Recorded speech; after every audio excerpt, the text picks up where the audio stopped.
Olá, sejam bem-vindos a mais um episódio do nosso podcast Conexão Médica, o podcast do CRM Roraima.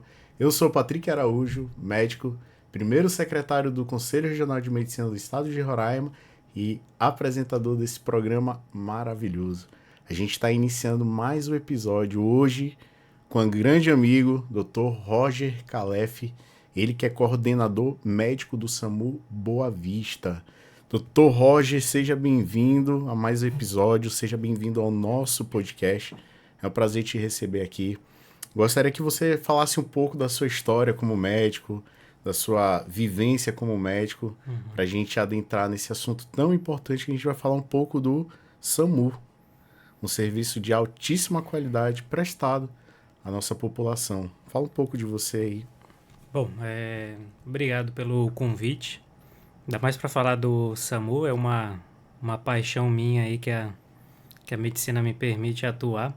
Acho que isso é uma coisa muito boa da medicina, que a gente consegue ter várias frentes de trabalho. E aí o SAMU foi algo que despertou aí depois de alguns anos de formado. E se soubesse que era bom, já tinha entrado antes. Né? Já está há quanto tempo no SAMU? No SAMU eu estou há 8 anos, né? Então eu entrei já tinha formado aí há alguns anos. Não vou nem fazer as contas aqui, senão vai entregar aí. Tu é da mesma época do que eu. Mas já estava formado há algum tempo, já trabalhava em terapia intensiva. E quando surgiu a oportunidade de trabalhar no SAMU, no primeiro momento achei que trabalho em terapia intensiva, emergência, tudo igual, mas aí descobri que é um mundo à parte aí, um desafio muito bom de trabalhar. É muito diferente. Lá no SAMU, você é coordenador médico do núcleo, né? Como é que funciona essa parte da coordenação, de uma maneira geral, no SAMU? Bom, eu trabalho no SAMU aqui da capital, né? Então, do município de Boa Vista. Então, a gente fica responsável pelos atendimentos. Então, a minha função da coordenação acaba sendo dar o apoio para a equipe médica que atua exclusivamente nos atendimentos na ambulância. Né? Então, e participo bastante aí nos treinamentos que a gente tem internos também. Como é que funciona a parte de hierarquia dentro da instituição? Porque eu vi o coordenador médico, para cada serviço dentro do SAMU tem um coordenador? É mais ou menos assim que funciona? Da parte médica nós temos aqui na capital só, né? Que é o único SAMU que possui médico atuando na ambulância é dentro de Boa Vista, né? Então a gente tem a figura do médico apenas aqui no município. E aí coordena as equipes que atuam aí no suporte avançado. E aí a gente tem também a parte de regulação, que hoje ela é uma atuação do Estado. Então aí é uma outra equipe, né? Uma outra organização. E aí lá também a gente tem um colega médico que atua na regulação. Perfeito. Aí coordena os médicos que ficam à frente de atender o chamado do 92 e decidir qual é o tipo de apoio que vai ser oferecido. É justamente isso que eu já queria adentrar contigo. Como é que funciona, Roger, a parte operacional, a tua rotina ali como médico do SAMU, ou dos médicos do SAMU, como é que funciona o dia a dia desses colegas? Aqui no município, né, então na parte que é onde eu vivencio, que é o atendimento dentro das ambulâncias, né? Então, a gente trabalha em regime de plantão, e basicamente a partir do momento que a gente chega no plantão, a nossa meta número 1 já, a gente precisa fazer um check da ambulância. Perfeito. Né? Então, a gente precisa certificar que o material, os equipamentos estão todos já prontos para atendimento, até porque depois que a gente sai da base para fazer atendimento, eu não tenho como pedir para trocar equipamento, pedir uma pilha nova, ou o medicamento que faltou que tem que repor. Então, a gente precisa certificar já desde o início do plantão que está. Então, é um trabalho que a gente faz já ali com a equipe, né? Então, a gente atua juntamente com o enfermeiro e um condutor socorrista, que também auxilia a gente no atendimento. Então, na chegada, a primeira coisa que a gente faz ali é esse cheque da ambulância, certificar que está tudo ok, e depois a equipe fica na base de prontidão, esperando os acionamentos que, para a gente, eles já chegam via rádio, né, para a gente deslocar para fazer atendimento. Hoje o corpo médico no SAMU de Boa Vista contam com quantos médicos atuais? Olha, a gente tem hoje médicos efetivos lotados lá, nós somos em 10 médicos. Né? E aí, como tivemos uma ampliação recente aí do ano passado para cá, com ampliação de outra equipe, a gente vem atuando com outros colegas que trabalham no município e aí cumprem parte de carga horária lá, ajudando a gente nas escalas. E aí a gente tem uma variação aí para em torno de uns 14 médicos, mais ou menos. Para uma cidade que está em crescimento como a nossa, Boa Vista, né? Para quem não sabe, esse podcast é de Roraima, o município é Boa Vista, que é a capital. É um grupo pequeno para essa demanda? Atualmente ainda é pequeno, a gente precisa reforçar um pouquinho mais aí, justamente porque teve esse crescimento, né? Então, como é pequeno, nós atuávamos há pouco tempo atrás com uma ambulância, né? Então, tinha uma equipe só para o atendimento da cidade inteira. E aí, a cidade vem crescendo muito também, aí junto com o crescimento vem os problemas aí, então... Aí a gente aumentou mais uma ambulância, só que esse aumento de uma ambulância dobrou o número, né, do que a gente tinha. Então, ainda precisa um pouquinho mais de profissionais aí. Aos poucos a gente está conseguindo colocar mais colegas lá que aceitem o desafio de trabalhar no SAMU também, né? Não é fácil, né? Não é fácil enfrentar o sol de 40 graus de Roraima. Pois é, esse aí, ainda mais no macacão. Desafio, né? Lembrando que o Dr. Roger está falando de 2 ambulâncias relacionadas com que é a SAV, salvo engano. Atualmente a gente já chamou de SAV, né? Hoje uma padronização mais do Brasil, a gente tem chamado de USA. Então a gente, que seria a sigla de Unidade de Suporte Avançado. Então a gente tem mais fácil, 2 né? hoje. USA. São 2 USAs hoje aqui dentro de Boa Vista. E básicas? A básica nós temos 4, né? Que também são distribuídas em bases pela cidade, né? A gente tem pontos estratégicos para poder chegar mais rápido aí nos bairros. E aí as básicas são compostas aí por os condutores socorristas também e um técnico de enfermagem. Perfeito. Então são total aí de 6 equipes na cidade. Isso dia a dia, 24 horas, segunda né? a segunda. Segunda a segunda, 24 horas. Dentro do contexto de ocorrências, que são várias, acredito, existe um tipo de ocorrência, realmente é trauma o que vocês são mais chamados ou é mais clínico? O que seria? Olha, a gente tem já há muitos anos aqui, também por trabalhar muito tempo aí no Hospital Geral, a gente tem a epidemia de acidente de trânsito, né? Então, continua sendo aí uma demanda muito alta que a gente tem. Os traumas. Então, acidente de trânsito, os traumas mais puxando para acidente de trânsito, eles ainda são o carro-chefe, principalmente das equipes de suporte básico. Então, elas atendem muito trauma, juntamente aí com o apoio do Corpo de Bombeiros, que também faz esse atendimento na rua. Então, tem uma parcela grande de atendimento de trauma. Mas quando a gente vai para a parte médica do suporte avançado, aí já muda um pouco. A gente já tem crescendo muito os casos clínicos. E aí, clínico, um destaque importante é da psiquiatria. Né? A saúde mental ela vem disparando aqui em demanda do SAMU. Então, hoje é uma demanda muito grande que a USA atende. Praticamente todos os dias eu me arrisco a chutar aqui de 1 a 2 ocorrências são de crise em saúde mental. E eu ia falar cardiovasculares. Cardiovascular ele sempre teve né? Mas é a ocorrência mais grave que a gente acaba atendendo, principalmente aí, né, a parada cardiorrespiratória, mas as outras causas ainda se sobressaem, né? A gente não tem... Eu tenho mais hoje atendimento em saúde mental do que numa emergência cardiovascular. Então, a gente vive aí eu acho que uma influência grande da imigração, do crescimento muito grande, né? Então a gente tem muitas pessoas em condições vulneráveis e aí a saúde mental vem junto, né? Nesse cenário. E assim, quando é acionado a USA, no caso, para esses atendimentos psiquiátricos, né, saúde mental, eles são para intervenção medicamentosa, a grande maioria? Olha, talvez não mais a grande maioria. A gente vem ao longo do tempo participando de alguns treinamentos. Em Brasília tem um braço muito forte de atendimento em saúde mental, inclusive com psicólogos e psiquiatras. Existe uma ambulância especificamente para atendimento em saúde mental. E a gente vem se contaminando um pouco com coisa boa, né? Então pegamos um pouquinho da história de Brasília, boas, né? e a gente vem tentando atuar de maneira mais técnica em relação à abordagem verbal também. Então, em muitas situações a gente consegue, com uma abordagem qualificada, verbal, você consegue contornar e nem sempre acaba entrando com medicamento, né?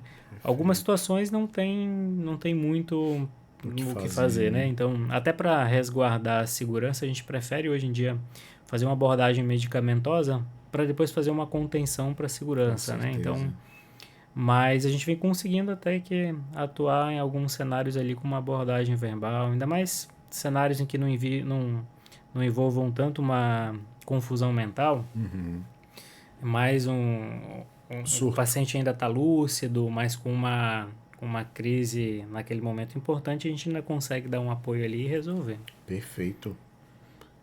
Confesso que foi surpresa para mim em relação a topar os atendimentos, as ocorrências ser psiquiátrico. A gente vem... É algo que chama atenção, a gente já vem conversando aí em termos de rede, né? De como a gente tem um olhar diferenciado aqui para Boa Vista, porque é algo que vem crescendo muito, principalmente depois da pandemia, né? A gente está na média Brasil ou está um pouco acima? Não, aqui a gente tem uma média acima. Sim. Acima, tanto saúde mental quanto... E trânsito já vem há muito tempo, né? Os traumas aqui, a nossa capital, ela é, do ponto violenta, de vista de acidente de trânsito, ela é bem violenta, né? O mais comum é a moto? É moto, disparado, né? Moto com bicicleta, moto com cachorro, tadinho, mas moto é a campeã. É disparado. É. E Roger, dentro dos desafios que a gente sabe que são inúmeros, né? Até falei um aqui que é o sol, né? Mas dentro dos desafios operacionais do dia a dia do SAMU, pontua alguns para que a gente tenha um pouco mais de clareza do que acontece realmente. Sempre que me perguntam, o sol vem disparado. Lugar. Porque assim, eu cresci aqui em Roraima, então estou desde 1 ano de idade aqui, mas eu não me acostumo com o calor.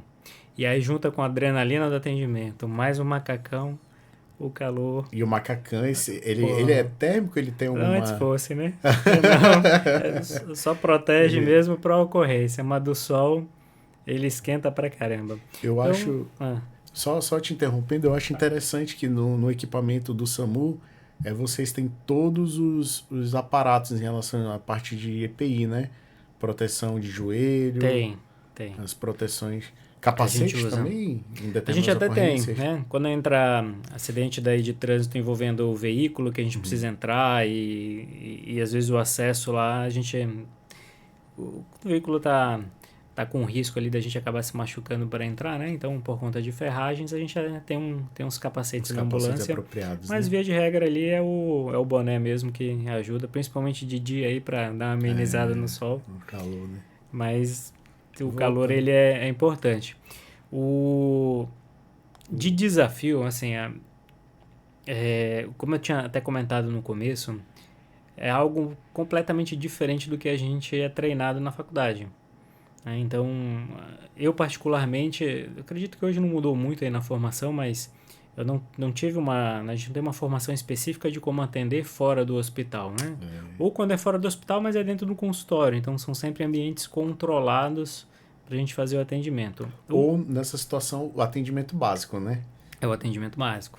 Então, a gente é muito acostumado, principalmente quando a gente vai pensar em emergência, com muita gente nos ajudando, a gente pede os materiais, tem gente para trazer ali, a equipe grande. Então, e no pré-hospitalar, o médico acaba colocando mais a mão na massa. Então, fazendo como eu comentei, um pouco de nós tudo. somos 3 socorristas ali, né? É o médico, o enfermeiro, e quando tu não consegue fugir. Não tem pra onde ir. Então, tu vai ter que botar a mão na massa ali, às vezes é com acesso, né? Uns acessos periféricos, às vezes tem mais de uma vítima, então o enfermeiro tá em um, tu corre pro outro. Aí as imobilizações também. Então, imobilização no hospital a gente manda lá pro pessoal da ortopedia. Ali não, a gente tem que fazer pelo menos um básico ali para conseguir conduzir, cuidado com curativos e o manejo mesmo de material, né? Então, ali às vezes tá o enfermeiro pegando um acesso, aí o médico já vai abrindo as ampolas ali, diluindo o medicamento, preparando o soro com a equipe. Então, a gente trabalha mais em conjunto ali, no manuseio dos materiais, o manuseio de... A gente tem a bolsa que fica do ladinho do banco do médico, que é a bolsa de via aérea. Então é uma coisa também que a gente não está habituado. Você vai fazer uma intubação no hospitalar, você... laringo, tubo, o pessoal vai te ajudando ali e você se concentra no procedimento. No pré-hospitalar, além de não ser a posição confortável ali que a gente está acostumado, é você que maneja tudo, né? Então você tem que abrir ali, pegar o seu tubo, testar, já pega o laringo. Então exige um pouco mais de organização para você conseguir conduzir bem ali. E aí também a diversidade, né? É algo que eu particularmente gosto, mas também acaba sendo um pouco de desafio. A gente não tem uma rotina muito bem definida, né? Então, no mesmo plantão, eu posso ser acionado ali para ir para um parto. Aí no parto a gente vai atender tanto a parte obstétrica e o recém-nascido ao mesmo tempo. Aí tu sai dessa ocorrência, tu vai para um traumático, terminou ali, você vai para uma crise de saúde mental, terminou ali, você vai para uma emergência cardiológica. Então você acaba atuando na urgência de todas as áreas dentro da medicina, né? Então, tem esse desafio de você saber a particularidade ali de cada área, de como abordar. Então, isso acaba sendo um desafio da parte técnica mesmo também, né? E uma oportunidade ao mesmo tempo, né? Porque você consegue, de alguma maneira, ter acesso a várias patologias ou várias comorbidades ou problemas ali que você precisa resolver. Até porque quando o SAMU chega, ali é uma esperança que as pessoas sentem. Certamente, né? Eu, sinceramente, eu tenho esse olhar carinhoso ao SAMU, porque quando é acionado, quando o SAMU chega, as pessoas falam... Tipo, tem uma respiração de esperança, entendeu? Tipo, graças a Deus chegaram, tipo... Tem gente que pode... Então, é uma sensação de... É uma esperança que as pessoas têm, né? Então, ao mesmo tempo, você precisa, não só o médico, mas a equipe como um todo, precisa adquirir habilidades. Habilidades técnicas e a importância do checklist, do funcional ali, para que você esteja preparado, saber exatamente. Também não adianta tu ter um material, ter uma bolsa e não saber onde está cada item. Né? Então, para isso servem os treinamentos. Em falar em treinamento, eu acredito que vocês têm uma educação médica, uma educação continuada, né, dentro do programa do SAMU. Tem. Como é que funciona? Olha, isso aí nós temos um núcleo de educação em urgências, né? Então, já funciona há algum tempo, né? Nesses últimos anos, a gente conseguiu ir estruturando. Hoje a gente tem uma estrutura boa, com sala de aula, auditório. Então, a gente consegue hoje promover essa educação permanente aí para todos os socorristas do SAMU, né? Muitos treinamentos a gente faz em conjunto, né? Até para poder treinar a habilidade da gente trabalhar em equipe. Então, como são equipes pequenas, então a gente faz treinamentos em comuns para todos os atuantes ali dentro do SAMU. Perfeito. Então, entra o técnico, o condutor, a equipe da USA. Então, a gente treina em conjunto ali de como a gente se organizar para não ficar se batendo ali na hora do atendimento, né? E aí entra uns treinamentos mais particulares, que envolve como usar a prancha, né? Os dispositivos de imobilização, posições de atendimento, posições de intubação. E a gente tenta treinar também uma questão de cena, avaliação da cena, né? A gente tem acho que a nossa premissa ali, a preocupação número 1 é a nossa segurança. Perfeito. Então, tudo até nos treinamentos, Simula, a primeira coisa, né, que a pessoa tem que dizer quando entra na sala para um evento simulado é a segurança. Então a gente tenta deixar isso bem medular, porque isso tem que estar em mente já desde o início. Na hora que nos acionam para um atendimento, eu já tenho que imaginar se de repente eu vou precisar do apoio da polícia militar, apoio de equipe de trânsito. Então a gente já vai dimensionando mais ou menos o que posso fazer para me resguardar. Se é uma colisão que teve um dano, por exemplo, em rede elétrica, de já correr atrás de bombeiro para dar apoio, enfim. E na cena também, né?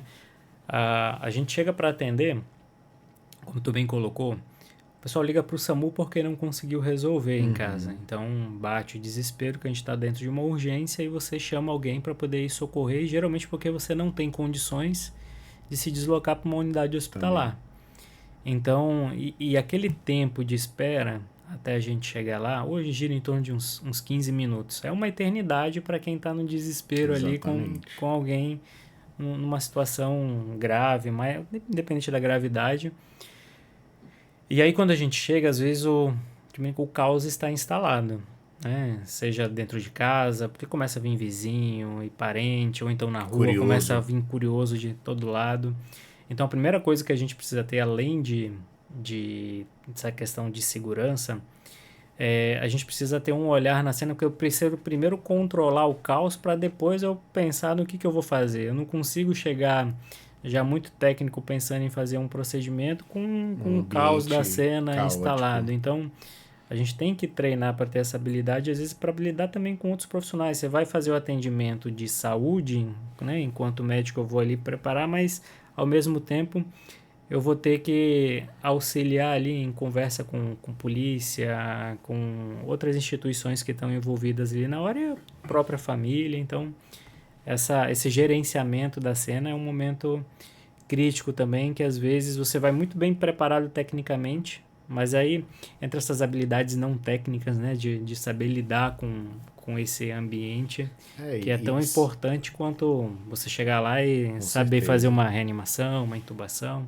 Às vezes a não técnica acaba sendo até mais importante, né? E se posicionar diante daquela situação, né, com cautela, com calma, com jeito, porque as pessoas estão nervosas, estão com, né, os nervos, a pele assim, tá todo mundo exaltado.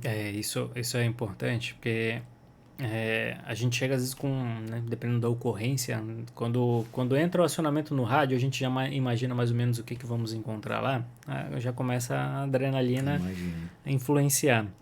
E aí você chega, né, às vezes para quem está lá do outro lado, demorou demais para chegar, né, o desespero está grande, queria que estivesse logo ali. Então a gente tem que ter essa sensibilidade de entender o contexto do outro, porque senão a gente acaba entrando em conflito, né? Então, isso aí é extremamente importante, a gente ter essa empatia para entender o que está acontecendo ali do outro lado. E aí a gente relevar algumas coisas por entender que faz parte ali daquele contexto, né? E depois as coisas se acalmam ali, se resolvem. Mas se a gente chegar já muito afoito ali e não tiver essa habilidade para lidar com o outro, o caos piora. Né? Aí o caos tá aí que termina de se instalar de vez. Roger, quando o papo é legal, assim, interessante, passa muito rápido, né? Passa. Mas deixa eu dar uns avisos aqui para você, colega médico, se você não sabe, nós temos um clube de benefícios aqui no CRM Roraima, chama-se Clube de Benefícios do Conselho Regional de Medicina. Lá, Roger, nós temos mais de 40 empresas e serviços com desconto para médico.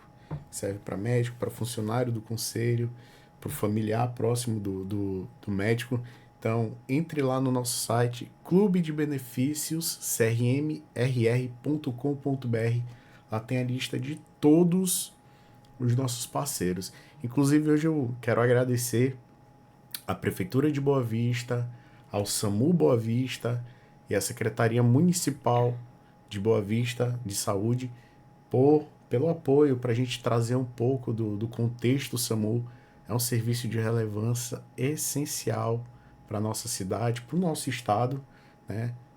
E eu quero deixar esse agradecimento institucional a essas três instituições, Prefeitura, Secretaria Municipal de Saúde e ao SAMU Boa Vista por nos ajudar nessa frente.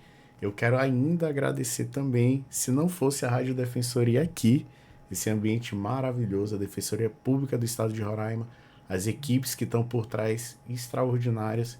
Quero deixar meu agradecimento para cada um de vocês, especialmente a Defensoria Pública. Se não fosse esse apoio institucional, esse podcast não teria saído. Esse estúdio é lindo, né? Eu adoro vir para cá. Esse aqui eu já queria um lá para Aqui é bom demais.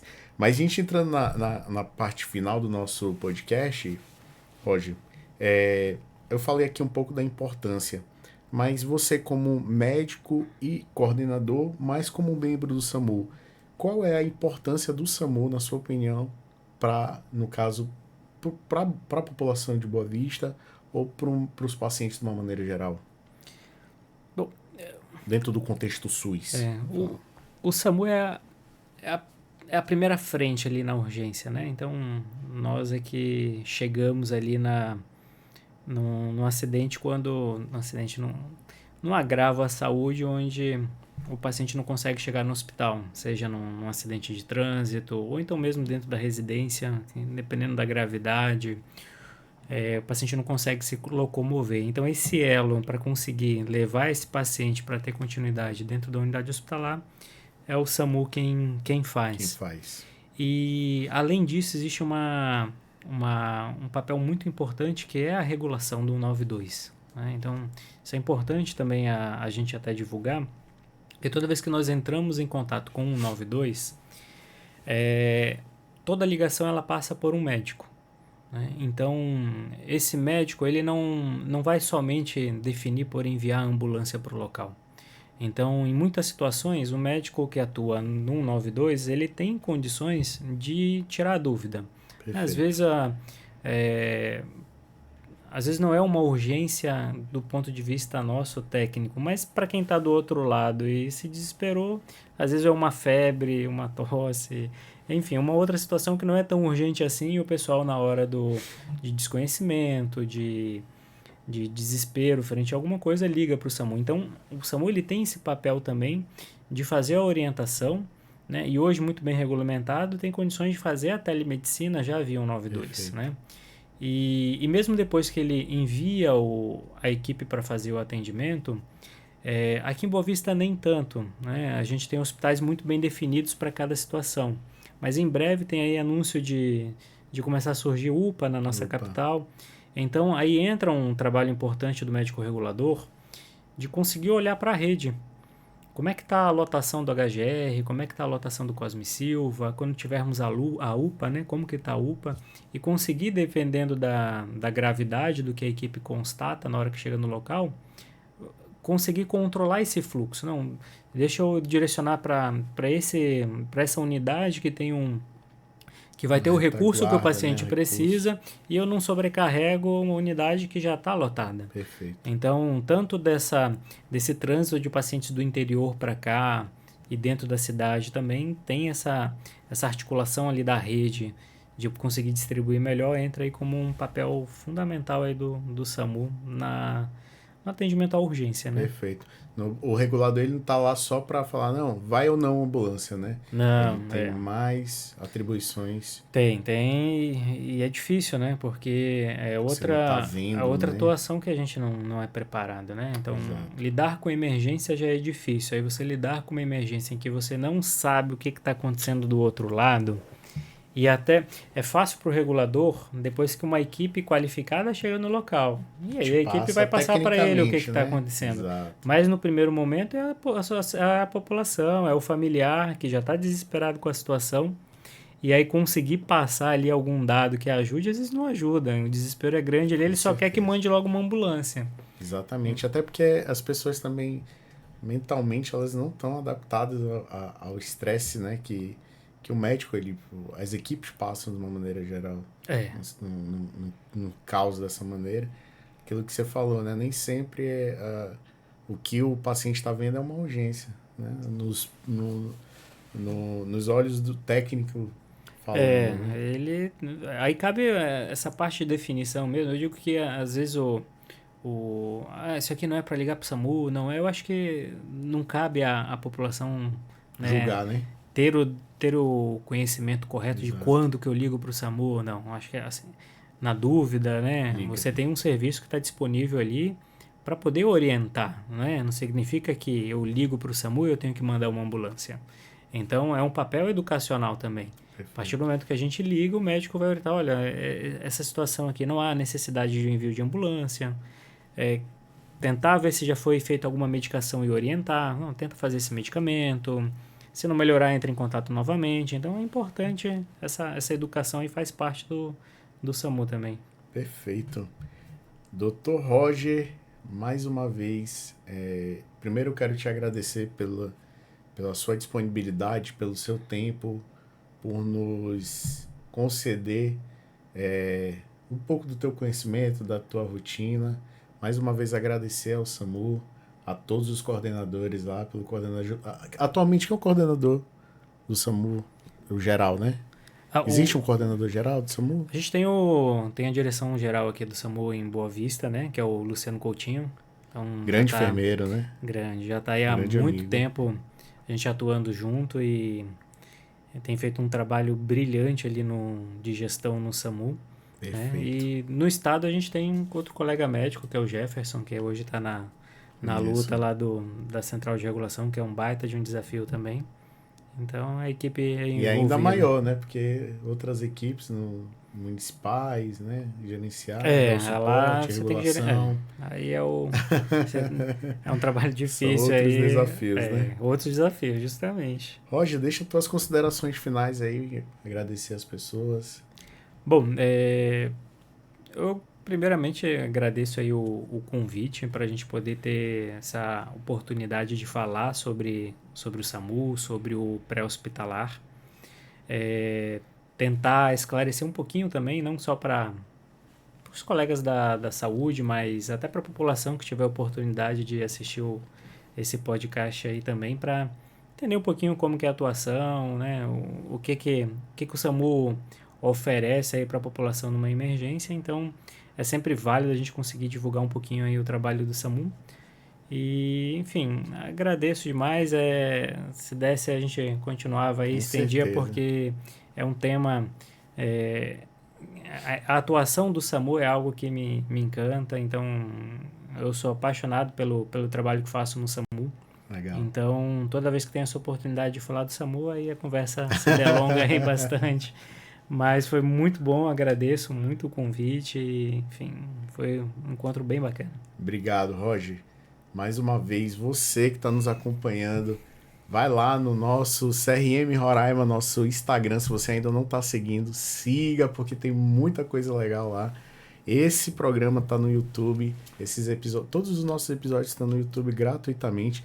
E também, se você não gosta de ver vídeo, mas gosta de ouvir um podcast, um audiocast, todos os episódios estão disponíveis para você no Deezer e no Spotify, também gratuito. Então vai lá, se você gostou desse episódio, curte, compartilha para outras pessoas, assim o YouTube entende que é muito importante. Esse assunto é importante, né?